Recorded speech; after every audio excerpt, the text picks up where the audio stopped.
I'm Senator Bob Huff with my capital comment for the week of August 11th, 2014. Republicans and Democrats in the state legislature and the governor have reached a bipartisan compromise on a water bond that will appear on this November's ballot as Proposition 1. The $7.5 billion plan is important for a number of reasons. First and foremost, while we've passed 5 or so water bonds in the past 15 years, the amount of $19 billion, this is the first recent bond that actually contains significant funding for new water storage. This is money that will be matched with federal and local funds to build 2 new reservoirs, one in Northern California and the second on the San Joaquin River in Central California. Republicans have consistently said that new storage is essential for providing a reliable water source.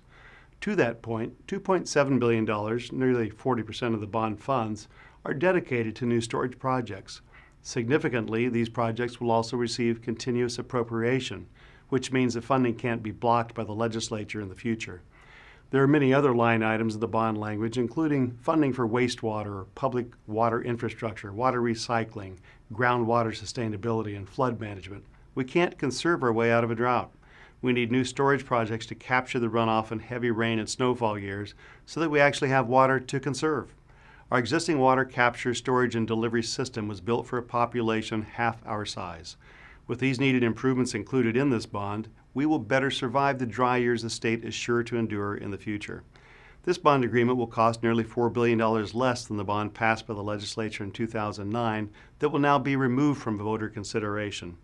The surviving $7.5 billion bond is truly a no-frills bond and reflects a true compromise hammered out by both parties and the governor.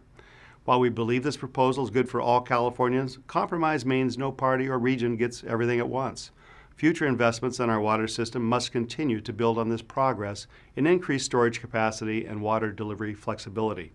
60 years ago, California lawmakers invested heavily in a plan called the State Water Project, which resulted in the series of reservoirs and conveyance projects that serve California families today. The bond that will appear on this November's ballot represents another visionary step forward to serve California's growing population. I'm Senator Bob Huff. Thanks for joining me for my Capitol comment.